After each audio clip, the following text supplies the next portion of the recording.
Hey, what's going on everyone? Today we have the meta snapshot for patch 14.1. This is the new year patch, and they made a ton of updates if you checked out the patch preview from earlier this week. But let's get into what the best comps are for this week. We're going to be going over how to play them, when to play them, what items to build, everything like that. So starting at the top, we have Twitch Twin Terror. This is arguably the best comp right now, but it's super situational. You could play some variations of it without Twin Terror, but definitely not as good. Definitely bumps it up from maybe A tier to S plus with Twin Terror. After that, we have Yone Reroll. Rerolls are super strong right now. People say it's oh, it's flexing rerolls the whole time. We'll get more into how I'm gonna approach the patch at the very end. After that, we have Pentakill, probably the best 4-cost comp right now. Riven Reroll, another strong reroll. Country Reroll, and then Twisted Fate Disco, another strong fast 8 or standard leveling comp. In the A tier, we have Ahri Reroll, KDA Akali and Ahri, Executioner Akali Karthus, Katarina ReRoll, Emo Reroll, Misfortune Reroll, Yasuo Reroll, Ezreal Caitlyn. That comp definitely took a dive down. It used to be the most dominant comp, but definitely in the backseat right now to Twisted Fate and Karthus. Jax Reroll, super nerf right now. It's playable in some instances, but definitely not forceable like it was in the past. Rapidfire Caitlyn, that's just another AD flex build. Olaf Reroll, surprisingly not horrible. And then True Damage is in the end of the A tier. In the B tier, don't play these too much. You have to have very specific circumstances for this to work. But Ahri Sentinel, still okay, but definitely better things to go for right now because we're not just jamming blue buff every game. Part of the reason why Ahri Sentinel was so good was because we slammed blue buff and then we could flex blue buff into a bunch of different comps such as Ezreal, Jhin, and Ahri. But since everyone's building Shojin now for Karthus and Twisted Fate, that means the Ahri build definitely takes a step down, even if the final comp with best in slot items is pretty nice. After that, we have Fast 9, Punk, Corki Reroll, Ezreal, Bruisers, Seraphine, and Heartsteel. All those don't really play too much unless you get super specific starts for them. Let's move on into the comps right now though. Twin Terror Twitch is going to be the first one. I had to retake that 3 times because it was a tongue twister, literally, right? This build's going to focus on both Vex and Twitch. So Twitch is super good with Infinity Edge with the Executioner buff, and then Twin Terror gives you additional critical strike chance. So if we hover over Twin Terror here, Twin Terror essentially gives you 35% critical strike chance, and then with the Executioner buff, which gives you 5% all the way up to 25%, you just end up getting a ton. After that, throw on a red buff on Twitch because he likes to AoE a bunch. So then you apply the buff to a lot of people. And then Giant Slayer is just good generic damage item. For Vex, you want 1 mana regeneration item, blue buff or Shojin. I personally don't think it matters. The data says blue buff is slightly better, but both are perfectly fine. After that, Nashor's helps her cast more, and then Jeweled Gauntlet, very good with the Executioner buff. After that, we have, for our frontline, Amumu and Pantheon. So obviously, we are in the Twin Terror version right now. If you strongly insist on playing this without Twin Terror, keep in mind it drops a lot of tiers, right? But you could do stuff like 4 Executioner, add in Akali Karthus, maybe 4 Emo if you want to focus more on Vex, or you could go 4 Guardian if you're trying to stall out the game. So for example, if you have instead of a Jeweled Gauntlet on your Vex, you have Archangel Staff, or instead of red buff on Twitch, you have a Rage Blade. Well, something you could try to do is maybe go 4 Guardian and try to stall out the game, have your damage dealer scale up, and then kill everyone after that. So lots of different options there with this build, but with the Twin Terror comp, kind of just want the base that you see here, and that's pretty much all there is to it.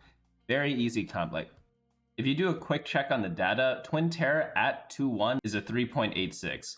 Absolutely disgusting stuff. Probably the best augment right now at stage 2-1 with a relevant sample size. But yeah, that's pretty much the build. You want to do a 2-cost reroll pattern. You want to focus on Twitch first and then Vex later. But with Punk reroll, it's pretty easy to kind of hit everything.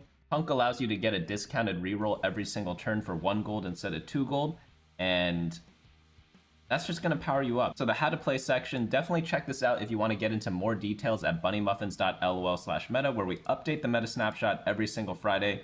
You'll get more item options down here in case you don't get the ones that we see up here. And if you want to have the guide up as you play, it's going to be very easy to do so there. But let's move on into the next comp, which is going to be Yone Reroll. So Yone, probably one of my favorite reroll comps. I think Yone and Riven, they're awesome because they use a lot of the same items. I love building Titans and Bloodthirster on both of them, but they use a lot of different things. It doesn't have to be those 2 items. It could be Hand of Justice, it could be Infinity Edge, it could even be a Sterex or a Edge of Night, on Yone at least. But Obviously, I prefer getting these 3 specific items, or like IE, Titans, and then like a Hand of Justice. That's typically what I like on Yone. On Riven, let's go down to her really quickly. Quicksilver Sash is absolutely mandatory, and then you just do Bloodthirster and Titans. Both comps very, very powerful once you hit, but if you don't hit, it's going to be a bit of a struggle. That's the only issue there. So only go for them if you have a lot of copies of them. So what is a lot of copy? When should you go for those reroll comps, especially 3-cost reroll? So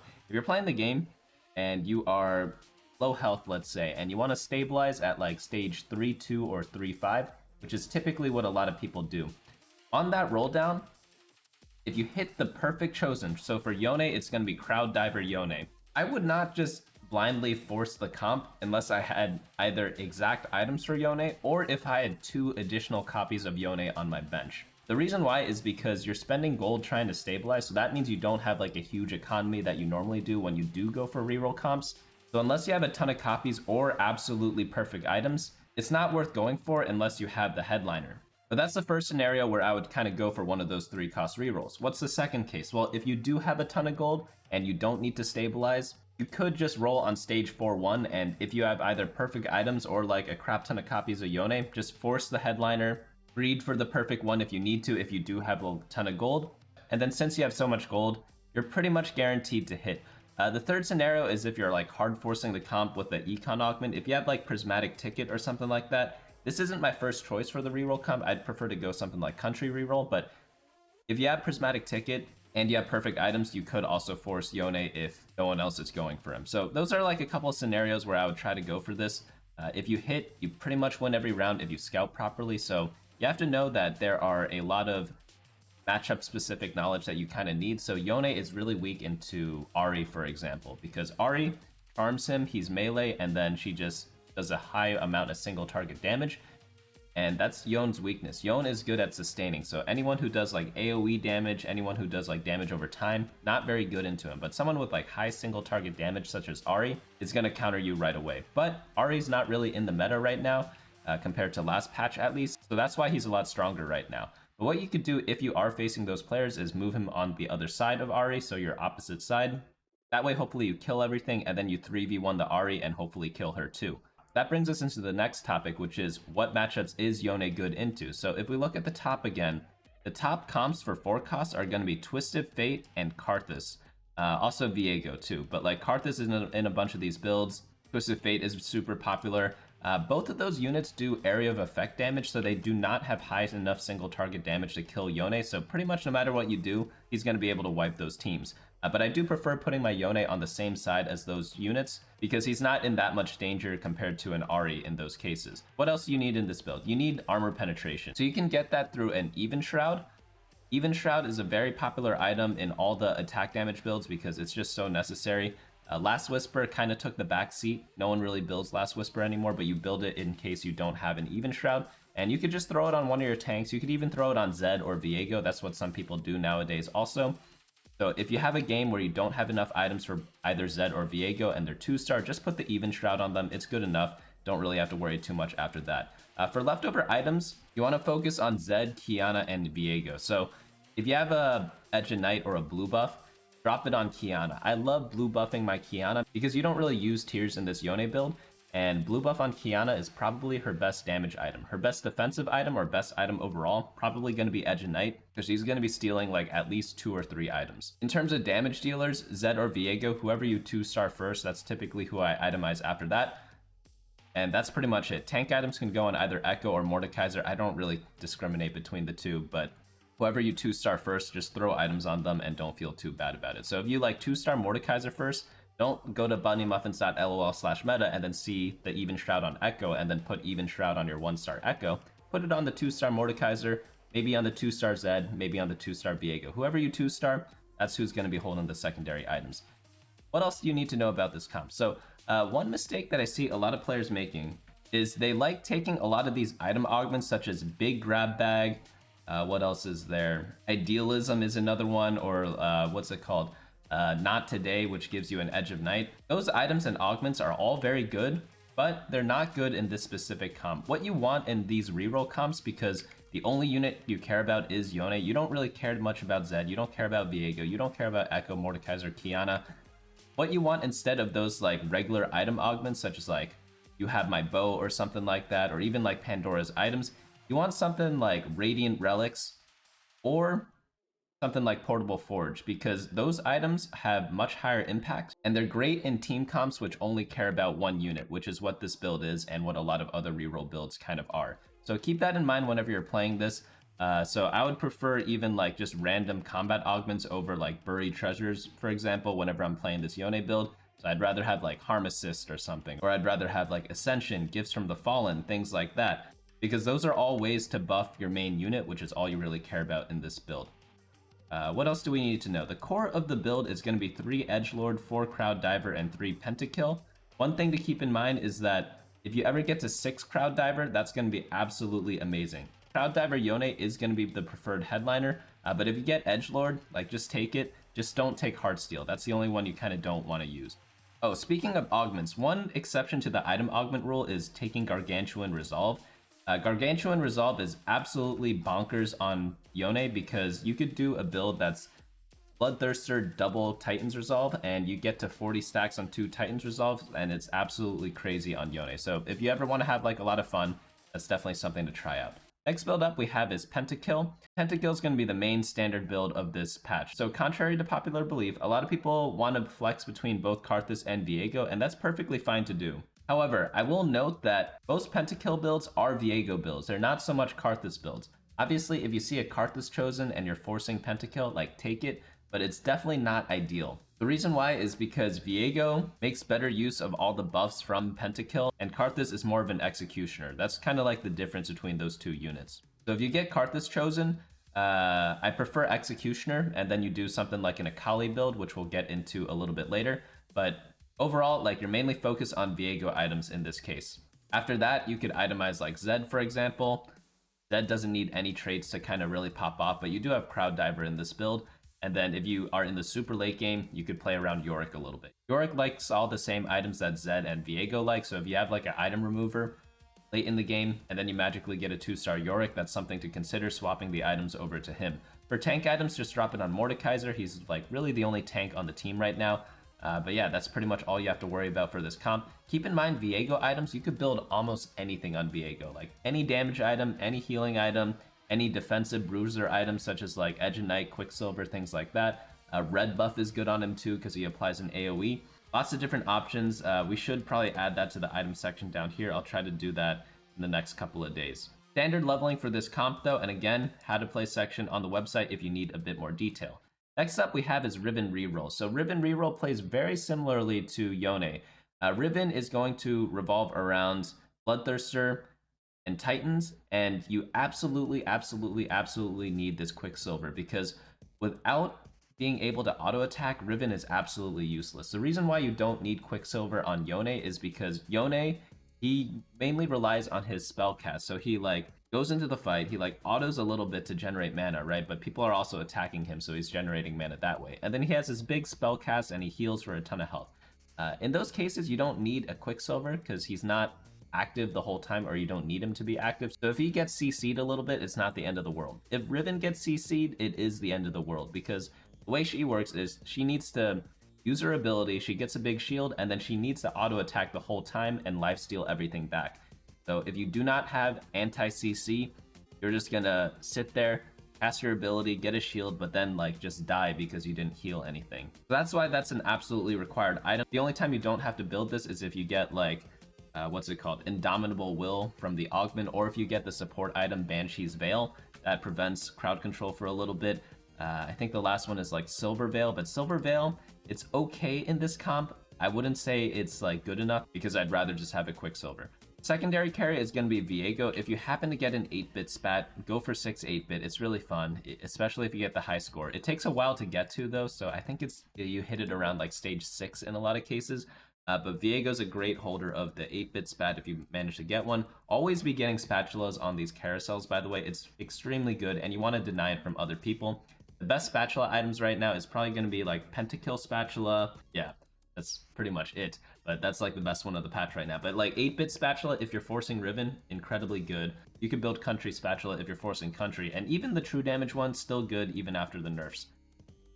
So Other secondary carries you could focus on is Caitlyn. Notice on this one we have the Even Shroud on Viego. Obviously, if Viego is 1-star and you have Mordekaiser 2-star, put the Even Shroud on Mordekaiser, unless you can afford to kind of greed and wait for Viego too. Again, as with all the other reroll comps, only go for this in the correct spots. Do not just like play your game and at stage 1-3 you get a random Riven drop and you're like, oh, I'm forcing Riven. No, don't do that. You need perfect items on Riven and you need a lot of copies of her. So if you are maybe say like 2 Rivens by the time you get to stage 3 and then you see Riven Headliner, like yeah, obviously that's going to be a decent time to go for it if you also have the items. But unless you get one of those games, like don't just hard force these comps just because you see other people doing well with them. Because the only reason why you do well with these comps is because you actually hit them 3-star. Next up we have is Country Reroll. Okay, this is an exception though. Like yes, Samira 3 is super important and you absolutely need to hit Samira 3, but I'm pretty sure you could force this comp if you have like a ton of good Samira items because you have a lot of different outs. So for example, with Spatula you could get to 7 Country, and in those cases you are able to just get 7 Country and have like a fantastic time. And you could often outlast a lot of people even without Samira 3-star. Obviously, if you get Samira 3-star, you're probably going to get at least 2nd place, but in the cases where you don't, you might bleed out at like a 5th or something. Obviously, Country is always going to be better if you do go for it in better spots, but if you ever start the game with like a Collector, Collector is an absolutely bonkers item on Samira. That's another signal that points you in the direction of this comp. What else? I'm trying to think of the other markers other than just getting a ton of copies. If you get like Country start, if you get Country Tahm Kench and you get like a Katarina drop early on, that's one way to kind of force the comp too, because you just win streak a lot in the early game with 3 Country. So that normally gives you a lot of health to play around with and a lot of gold in order to hit Samira 3-star. Not too much else to say about this. You just slow roll at level 7. Again, full guide on the website if you need to refer to it in your game. Just make sure you have some sort of armor penetration. That could be either through a Last Whisper on Samira or an Even Shroud on one of your tanks. It could be Thresh, it could be a Mumu. Some people like playing Set here. Set's also a good unit because he gives you both Mosher and Bruiser. You may have noticed we only have 7 units out here, so if you do reach level 8, feel free to add anything you please. And we also don't have the Headliner marked off. You could use either Country or Executioner. Obviously, Country is heavily preferred because you want to get to 5 Country very reliably, and you want the option of 7 Country in case you do get the Spatula. If you do get Executioner chosen on your Samira, you could do a 4 Executioner build instead of a 5 Country. That build also works out really, really nicely. And if you get Urgot Country, that's a good enough Headliner, because again, you're just trying to go for a ton of Country units. Next up we have is Twisted Fate Disco Dazzler.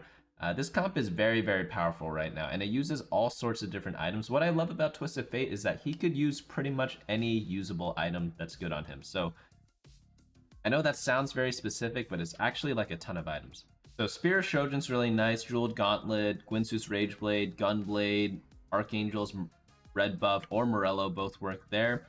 What else? Like Nashor's is good, Giant Slayer's good, like any AP item or attack speed item is going to be great on Twisted Fate, or even generic damage items. I think the only one missing there is like maybe like a Guard Breaker or something like that. If you have a Jeweled Gauntlet already, it's kind of nice. But like literally anything that does damage, you could drop on TF and not feel bad about, except for Blue Buff. That's the only item that doesn't really like work on him. But even then, it's not the end of the world because this build revolves around having multiple people carrying. It loves playing around a lot of the legendary units. So if you get Ziggs, he's a good Dazzler. If you get Alawi, he's like a really good tank. If you get Sona, she buffs up your Twisted Fate really easily. So you have a lot of other like people helping your Twisted Fate kind of pop off. So just keep that in mind whenever you're playing this build. But in terms of like generic AP or damage items, he pretty much uses everything, which means you could flex into this comp really easily. So Pentakill I think is better than Twisted Fate. So if you build Karthus items in the early game, you're forcing Karthus, and then you don't hit Karthus. You see Twisted Fate Dazzler in your Headliner shop when you're level 8. Just go for this build. You won't feel bad about it at all. You don't even have to play the 5 disco board that you see here. You could just play random frontline if you don't have the disco units from before. For example, sometimes when you hit Twisted Fate Headliner, you don't have a Taric or Nami on your bench. Don't be afraid to just buy the Twisted Fate and play other stuff instead. Maybe just go 3 disco and then play a bunch of random 4 costs or random legendaries to kind of fill out your team. Lots of different options to kind of play this comp. It's a decently flexible comp because again, you're not super reliant on anything. Next build up we have is going to be the A tier, so Ahri Reroll still very solid. A couple of different versions of this. The most popular one is the Superfan one that you see here. Other versions are like Emo Annie, going for like 4 Emo is super duper powerful. 4 Guardians, another option in the late game. But if you're looking for like a cheap build, or like cheap as in like inexpensive, the Superfan build is going to be that, and then later on you pivot into other things depending on what you hit. So play the Superfans in the early game, then you replace the Superfans in the late game because you want like an actual real third item on Annie. And then after that, fill in whatever synergies you are able to. So if it's 4 Emo, do 4 Emo. If it's more Spellweavers, like 5 Spellweavers, you hit a random Sona, go ahead, slot that in. If you just need generic tanks, throw in more Guardians, and that's pretty much going to be it. The leveling pattern for Annie is just going to be 1-cost reroll, so roll to 30 gold. So in the beginning of the game, do not press the level up button at all. And then at stage 3-1, that's the one after the golems, or Krugs, those are the little rock-looking dudes. Roll down to 30 gold, buy all the Annies in your shop, stop there, then econ back up to 50 gold, roll down to 50 every single turn. It's called like a slow roll, and then finish off your Annie in due time. The way to do that is to wait until stage 4-1, and if you haven't hit Annie 3-star yet, and then just do an all-in there, roll all the way down to 0, and then hopefully hit her. Next up we have is KDA, Ahri, and Akali. KDA builds are like super duper duper nice right now because they use a lot of different good 4-cost units, so there are a lot of good chosens to kind of go for. So if you hit the Karthus, you could play the Karthus Akali build and not even go KDA. If you hit the Akali, obviously itemize your Akali, and if you hit Ahri, itemize your Ahri. So there are just a ton of different options when you're doing your roll down at level 8 to kind of go for. With the Superfans, it's kind of easier to slot your items as well because no matter what, you have a bonus item on whoever your headliner is, and that means you don't always have to build perfect items every single time. So notice that there isn't Superfans in here right now. We're only at 2 Superfan, but when you do your roll down, you typically don't have like Sona, for example. So instead of Sona, play like a Kennen, and then add an extra item to whatever unit you buy as your headliner. For all your tank items, you want to drop it on Echo. Echo's just like a better tank than Nico, although if you have like too many tank items, just throw the leftovers on Nico. Not a bad idea. For your late game, Sona's going to be really pumping everything up. Rageblade, Shiv, Chojin, lots of different options for her. And then I guess if you get too many damage items, you could drop the leftovers on Karthus. He'll do just fine. Standard leveling for that though, I'm going to skip over it a little bit because this build is also really similar. It's built around Akali and Karthus. So the real strength of this build is you are able to kill off a ton of backline units for no particular reason. The reason why, I guess there is a reason, but the reason why is because Akali jumps to the back, attacks a backliner, and then Karthus ults and kills them. This means that they don't really have a chance to heal up, and then in Karthus's first ultimate, he's able to get some resets and then cast again. Sometimes you don't even need him to cast again because you already killed their primary carry and then the rest of their team is useless. So this build is really punishing against players who don't know how to position. Whenever KDA Akali is not in the meta and then she comes back, people lose a ton of free rounds because they forgot how to position against her. And that's happening right now because last patch, we've been playing true damage Ahri for like 5 weeks, right? But now KDA Akali is back and you have to make sure that you protect your carries. That's maybe lesson number 1 of the week, or like tip number 1 of the week, because that's like super duper important right now for any comp that you're playing. But yeah, you just snipe a lot of backliners with this build. A very solid comp. You flex into this. This isn't something that you go for like from the beginning. If you happen to get Karthus and you're going AP build, going for like Twisted Fate, you could try this Executioner build. And then like if you get a ton of Viegos, go the Pentakill build instead of adding in the Akali. But if you do get Akali, obviously play her, add 4 Executioner if you get like Headliner Executioner, and then you're going to be good to go from there. After that, we have Katarina Reroll. We're going back to the reroll comps. Decently solid comps. You need a lot of Katarinas to kind of make this work, but 6 Crowd Diver Katarina, very solid build. Just do 2-cost reroll for this. There's really not much else to say here other than just play a crap ton of Crowd Divers and also only go for the comp if you do have a lot of her. I guess some other signs to go for her is if you get like ridiculously good items. If you have like Zhonya's Paradox, Katarina is something that you could kind of hard force. Mana Zane's also decent on her. Lots of different options there. Emo Reroll is going to be the next build. It's a risky build because right now a lot of people play Vex and Amumu. So I don't know if you've noticed, but pretty much every comp we've slid over, they use Vex and Amumu. So like the Twitch builds use them, The Executioner builds use them, like Country uses them. A lot of people like the Vex Amumu combo because they're just both really good units. They both provide a lot of crowd control, and if you 3-star them, they do a ton of damage. So it's like a nice little insurance policy for your late game if you have like too much gold to play with. That means it's kind of difficult to get 3-star Vex, 3-star Amumu if you're relying on them as your primary carries instead of your secondary carries. The good news is that you could still force this comp if you get a really good reroll augment such as Prismatic Ticket, or if you get something like Heroic Grab Bag or Team Builder, because that way you get a lot of baby champion duplicators, and then it's much cheaper to find these units. That's not always going to be the case though, so unless you get like a crap ton of copies of Vex and Amumu, I would kind of avoid this build in a general sense. But once you do get it up and online, mana item on Vex, AP items on Vex, generic tank items on Amumu, throw in random traits such as Executioner for Vex, Guardian for Amumu, and then like 4 Emo, and then you're going to be good to go from there. If you do get Spatula, 6 Emo is absolutely bonkers. Emo Karthus is so crazy, so definitely try to go for one of those builds if you are able to. Next build up we have is Misfortune Reroll. This is just a classic Misfortune Superfan build. Overall, like decently solid. Maybe this is around like A- tier, but the option is there if you get a ton of Misfortunes and you have like a Rageblade slammed early. A lot of people like building Rageblade in certain metas because like if Twisted Fate is good, Rageblade's very good. But sometimes you need to stabilize earlier than level 8. So if you need to stabilize at level 7, you already built a Rageblade. Misfortune is one of those outs that you could kind of consider if you manage to hit her in your roll down. Next build up we have is Yasuo Reroll.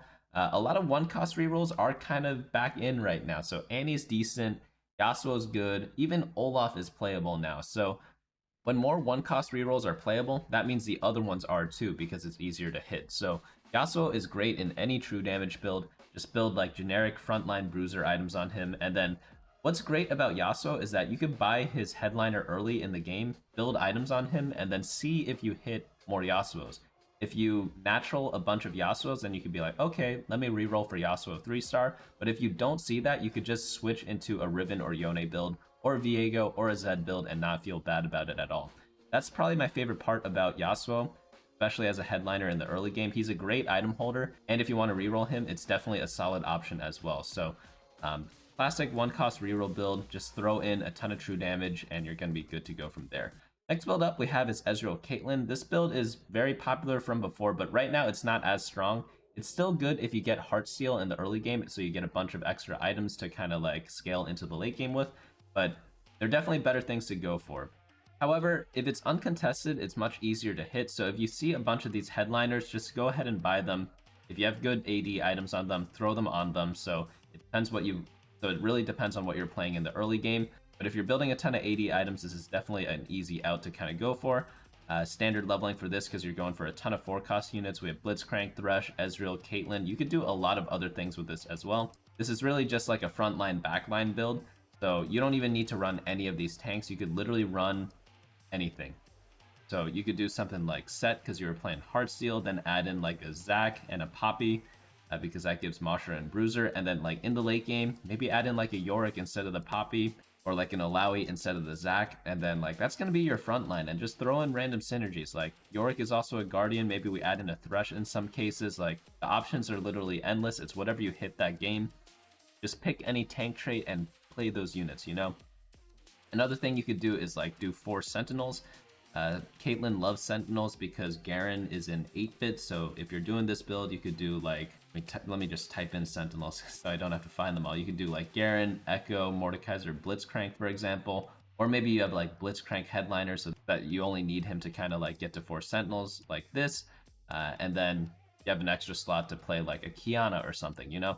Options are literally endless, so just keep that in mind whenever you're playing the AD Flex build. Jax Reroll, this one took a huge hit in the past. Yeah, EDM Jax or Mosher Jax, they perform around the same right now when I did a data check on it. I would only go this if you have like a lot of AP items and you get like a ton of Jaxes early, because it's definitely not that great right now, at least compared to before. Like before you could kind of force it with like any general sense of like decent items, but now like unless I have like a ton of Jaxes and perfect items, I'm not going to really go for this build because other reroll comps are better. After that we have Rapidfire, Caitlyn, Bruisers. Kind of like the same AD flex builds that we kind of did before, so we're not really going to go over that. And then Olaf Reroll, this is the one I guess we've been waiting for. Olaf Reroll works in a bunch of different builds. It could be a Pentakill build, it could be a Bruiser build, but just build Rageblade on him and like some frontline items. I think Titan's Resolve might be his best item because he gets a lot of natural attack speed when he gets low from the Rageblade. But sometimes you want the Rageblade because if he doesn't get low, he doesn't get attack speed. And then if he does get low, sometimes he gets killed off by like burst damage. So just keep that in mind when you are playing him. But literally any bruiser items in the front line is going to work for him. What's it going to be? Like Derek's is decent. Quicksilver is good. Hand of Justice is good. Like there must be other usable stuff. Like maybe Edge of Night. Probably not though. But point is, you could build a lot of different items on Olaf. You could even do like a double Titans build, for example, and then just throw in random traits to kind of help him out. 6 Bruisers is the easiest one to do, but Pentakill is another good option as well. After that, we have True Damage. So True Damage got nerfed a ton. The Spatula is just really weak now. It doesn't give a bling bonus anymore. So all it does is make your Spatula holder deal true damage, and that's going to be Caitlyn. Obviously, like, Caitlyn doing true damage is obviously a good thing, right? Like, that's never bad. But because they removed the bling bonus, it definitely is a lot weaker. Still a good comp, though. Still very solid. Akali's a little bit contested, but Caitlyn is kind of free to get because no one really plays her anymore. But if you have attack damage items, like a lot of them, Akali and Caitlyn use so many of them. So go ahead and do this build with the true damage spatula, as we did in all the previous week. After that, we have is the B tier, Ahri Sentinel. We kind of talked about this before. Blue buff is just less popular now, so this comp drops down in priority a bit. It's still a very good comp if you hit this exact board that you see here. Still very solid. But again, you need Ahri items, so if we compare her to Twisted Fate can use anything in the world except for blue buff. Ahri needs blue buff, Hextech Gunblade, and Nashor's Tooth in order to work. And she also doesn't use any Ornn items well. She uses Radiant items well, but Ornn items she doesn't use well. And you need these 3 exact items to work. So I wouldn't go for this if you have like a Shojin. I'd rather go for something else. That doesn't mean I wouldn't play Ahri in the mid game with the Shojin, because that way I can save a lot of HP. But this whole 6 Sentinel build, it did get nerfed a bit. Not my first choice, but like it's a free country. You do whatever you want. I'm just letting you know my opinion on it. But the final build still does work if you hit it for free. Fast 9, definitely going to be... Fast 9, still in the B tier right now. Just not as strong because of the headliner change. But if you go into the super late game because you like 100 streaked and that you're able to skip level 8 and avoid all the contesters contesting each other, you could still go into level 9, roll down for legendaries. You don't even need the legendary headliner. You could just play like 2-star legendaries that you hit with like a ton of gold, and it's still going to be a pretty solid comp. You just have to work around whichever units you hit. So obviously, if you hit a Lucian 2, you better have AD items. If you hit a Ziggs 2, you better have AP items. Things like that. You know, it's just standard TFT play. Punk reroll.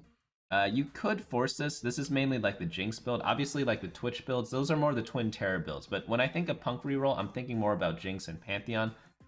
I would only do this if you have like maybe 6 Jinxes by the time you get to stage 2-1. That's like the only time I would consider this, because just not that strong of a build. However, I will say, in lower ratings, Punk is absolutely devastating. I watched my friends play this build, and they streaked with Jinx 2-star. They don't even hit Jinx 3 until like midway through stage 3, and they're already 100 streaking the whole time. So I think in lower ratings, Punk reroll is really nice to play because it's an easy comp. So that way you don't make as many mistakes as other players. So if you want to climb and you're like a little low rated, definitely try the Punk comp. And obviously, like even in higher ratings, like people still play Punk. They just only play it when they start the game with like 7 Jinxes, you know? But I think if you're lower rated, you could just hard force this comp if you see Jinx headliner in like stage 1. But obviously there are better things to go for, you know? Because if you play only Punk reroll like one of my friends does, like you don't actually learn how to play the game. Whenever we play anything that's not Punk, he like massively struggles with it. But when he's playing Punk, he like gets top 2 or first place every single game. I don't know how he does it. He's around like Diamond right now, I think. But yeah, I guess he's just like a Punk one trick, and the build just like win streaks for no reason. I don't know why. Like whenever I do this on my account, I'm not even like that high rated right now, but it's just not as stable in like stronger lobbies. So just keep that in mind. Corki reroll, definitely a lot weaker than everything else right now, but like I guess you could try it if you want. Not my favorite. Ezreal Bruisers, this is just an 80 flex build. Seraphine, don't really bother with that. Heartsteel, don't bother with these other comps. But overall, at the top, let's sum it up because we need to kind of show you how I'm going to be approaching the patch. For the main builds right now, like I think flexing rerolls is going to be the best thing to do. Yone and Riven are so powerful right now, and like stabilizing at 3-5 level 7, that's like probably one of my favorite things to do.